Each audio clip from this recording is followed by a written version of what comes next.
Há situações genéticas, a gente tem fatores de risco tanto não modificáveis, né, que tem interferência genética, e outros fatores de risco relacionados ao tratamento, como tratamento com doses intensivas. Quando a gente fala no país em desenvolvimento, a artropatia ainda é uma patologia, uma das complicações mais frequentes. Mas, falando no mundo inteiro, o inibidor é a complicação mais temida. E ela acontece, na incidência cumulativa, em torno de 20% a 35% dos pacientes com hemofilia A grave, até 5% dos pacientes com hemofilia leve e moderada, e em até 5% dos pacientes com hemofilia B grave. A prevalência é de em torno de 5% a 12% da hemofilia A e 1% a 3% da hemofilia B, mas a incidência cumulativa até 33% dos PUPs e até 7,5% dos pacientes com hemofilia B. Por que essa prevalência cai? Porque a gente trata esse inibidor, a gente faz imunotolerância e existe uma tendência que a gente diminua esse número inicial. Como a Mônica falou, né, a gente tem, os inibidores são classificados em alta resposta e baixa resposta, e se você tem baixo título de inibidor, ele é considerado um paciente de baixo título, alto título maior que 5 unidades Bethesda, esse paciente é considerado de alto título e isso modifica no tratamento que a gente vai ter que fazer. Aqui, quando ele é classificado de acordo com a resposta, ele está com um título menor do que 5. Ele foi exposto ao fator 8, o título subiu e depois ele voltou a cair. Ou aquele que se mantém sempre com título acima de 5. Ou, de baixa resposta, mesmo tendo feito a infusão com fator 8, esse título não sobe acima de 5 unidades Bethesda, ele se mantém sempre abaixo de 5 no decorrer do tempo. Qual é a importância do inibidor no paciente com hemofilia? Ele tem maior morbidade. Por quê? A gente tem menor eficácia do tratamento hemostático. Os agentes de bypass disponíveis hoje, ele consegue ter uma redução em aproximadamente, ele consegue controlar a hemorragia em torno de 80%. Os dois agentes de bypass, tanto o fator 7 quanto o CCPA. Então, não é a mesma droga, não é a mesma coisa quando o paciente poderia utilizar o fator 8, ou o fator 9, se for no caso da hemofilia B. Então, eu tenho maior risco em sangramentos graves, mais artropatia hemofílica, que é o motivo da aula, dificuldade de realização de cirurgias eletivas, porque uma vez que eu não tenho uma segurança de 100%, que aquele meu paciente vai controlar um sangramento numa hemorragia, numa cirurgia, muitas vezes eu tenho que abrir mão de determinados procedimentos cirúrgicos se eu não sei se eu vou conseguir controlar a hemorragia desse paciente. E, no caso da hemofilia B, como a Mônica falou, os pacientes que desenvolvem inibidores contra o fator 9 podem, além de tudo, fazer reações anafiláticas, ou seja, reações alérgicas graves. E a qualidade de vida. Se eu tenho mais comprometimento articular, obviamente eu vou ter uma pior qualidade de vida, porque isso vai me afetar no meu dia a dia. Então, os inibidores não aumentam o risco de sangramento, mas eles dificultam o controle da hemostasia. Isso é o mais importante. Né? Às vezes, uma hemartrose que eu conseguiria tratar com uma dose só, se o paciente não tivesse inibidor, com inibidor eu não consigo tratar da mesma forma. Quando a gente fala da artropatia, é a complicação hemofílica que mais impacta a qualidade de vida. E o acometimento articular ele é maior em pacientes com hemofilia grave e moderada, porque eles sangram mais. E a instabilidade articular leva a um outro problema, que é o aumento de quedas. A gente já sabe que quem tem hemofilia tem mais osteoporose, quedas pode estar associada a um risco maior de fraturas. E a piora do sedentarismo, se ele tem uma articulação que é comprometida, faz com que ele ganhe peso, e isso vai ainda piorar essa artropatia que já existe. Então, é uma situação que é complexa.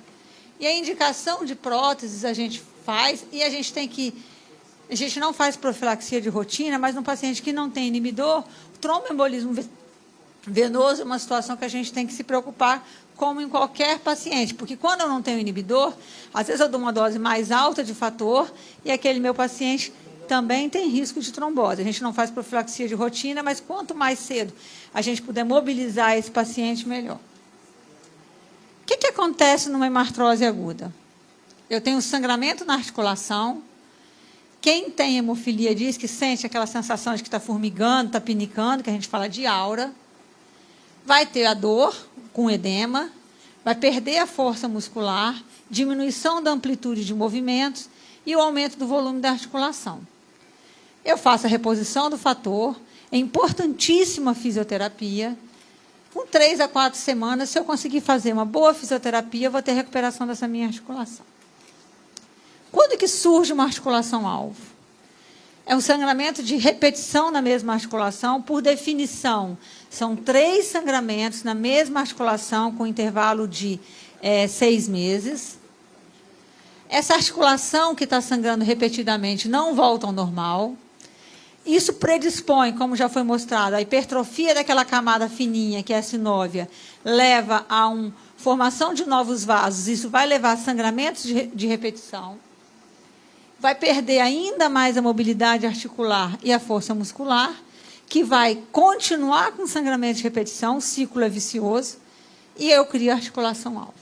Então, muitas vezes, a gente vê que o paciente está sangrando aquela articulação, 1, 2 vezes, já está na hora de falar assim, não, vamos avaliar, porque 3 vezes, às vezes, ele já desenvolveu uma articulação-alvo, então, talvez a hora da gente ver se tem sinovite e encaminhar para uma rádio de forma mais precoce. Então, como eu falei, existe todo um ciclo vicioso, onde eu tenho uma inflamação que predispõe a hemartrose recorrente, que predispõe mais ainda a hipertrofia da sinóvia. Esse líquido sinovial fica mais espesso, eu tenho depósito de ferro na articulação, os macrófagos vão lá para tirar o ferro, corroem a cartilagem. E aí eu tenho a degradação enzimática da articulação e eu culmino, se eu não tratar essa minha articulação-alvo, na destruição total da minha articulação, que é a artropatia terminal. Então, por que é importante identificar uma articulação-alvo? Porque a destruição articular leva a um dano irreversível. Quanto mais jovem o paciente, maior o potencial para o dano articular e maior a urgência no tratamento. Então, se eu estou identificando nas minhas crianças pequenas que está tendo algum sangramento de recorrência, não é só profilaxia. Mesmo se ele estiver fazendo profilaxia, se ele estiver com algum sangramento de repetição, eu tenho que avaliar o que eu posso fazer. A radiosinoviórtese é uma opção, mas eu brigo muito com os meus pacientes que a adesão à fisioterapia é péssima no nosso serviço, péssima. E a gente tem fisioterapia, a gente tem turbilhão, a gente está comprando um equipamento de pilates. Então, assim, tem que ter envolvimento da equipe, mas tem que ter um comprometimento da outra parte também. Os fisioterapeutas que me perdoem, mas os pacientes falam, mas fazer fisioterapia é muito chato, mas é necessário. Se a gente fizesse só o que gostasse na vida, né, eu vivia na praia, mas eu vou na praia só no verão, né? Então, é mais ou menos assim que a gente tem que pensar. Se eu tenho hemorragia intraarticular e com distensão da cápsula, reação inflamatória da membrana, como eu já falei, eu aumento a vascularização da sinóvia e isso vai levar às hemorragias repetidas. E eu vou tendo crescimento irregular das epífises, como a doutora Holanda mostrou, o osso vai ficando mais largo, osteoporose, fechamento precoce das epífises de crescimento, diminuição do espaço articular, formação de cistos e erosões e perda do alinhamento ósseo. Nem sempre é fácil, mas a gente tem que tentar diferenciar o que é hemartrose e o que é sinovite. Na hemartrose, o tempo de aparecimento de dor é uma instalação rápida. Na sinovite, a instalação é insidiosa ou lenta. Não quer dizer que quem tem a sinovite não possa estar sangrando. Mas, às vezes, não é só o fator que vai... O paciente está sangrando, chegou lá, tive um sangramento. Você olha, a mobilização da articulação está boa, a dor não é tão intensa, às vezes não tem dor. Você tem, na hemartrose, um calor e um edema. Aqui você já tem um calor e o edema é mais duro, como se fosse uma esponja, uma coisa mais firme. Talvez eu vou fazer fator para você, mas nós vamos procurar o tratamento definitivo. Vamos fazer uma radiosinoviórtese para tentar controlar esse seu sangramento. Porque esse seu sangramento está vindo de uma sinovite. Então, não adianta eu só tratar o sangramento se eu não tratar o problema que está levando ao sangramento.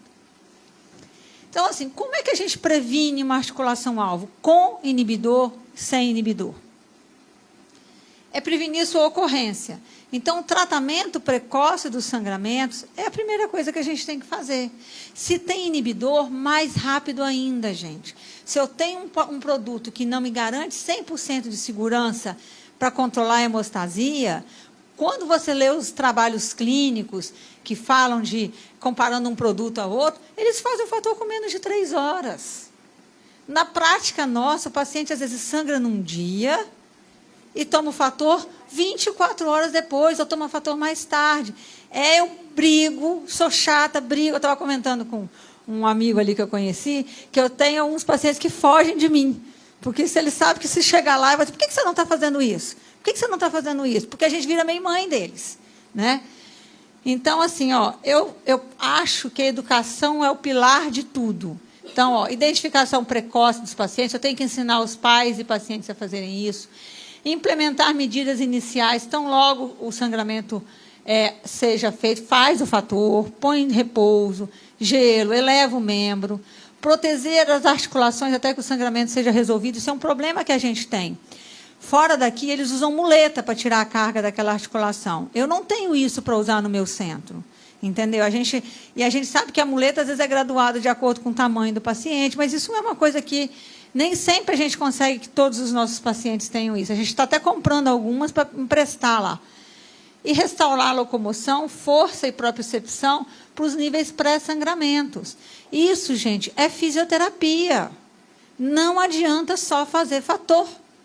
Fator é um tratamento necessário, mas ele não é o único tratamento da hemofilia. O tratamento precoce e a reabilitação, que eu sempre foco nisso daqui, pós-sangramento, para todos os sangramentos. Pode retardar ou prevenir o surgimento da articulação-alvo. Lá na minha casa, lá no Hemocentro, a gente está dando aqueles elastiquinhos, aqueles terabantes para os pacientes levarem para casa. Às vezes é difícil vir até o Hemocentro fazer fisioterapia, tem problema de escola, mas tem exercício naquele livrinho que a Silvia traduziu, muita coisa com a ajuda de uma cadeira, com a ajuda de uma bola, pode se fazer em casa. Então, vamos participar ativamente do tratamento. Quando eu falo de uma artropatia com inibidor, eu tenho que pensar que o meu maior problema, talvez, do sangramento de repetição, seja o inibidor.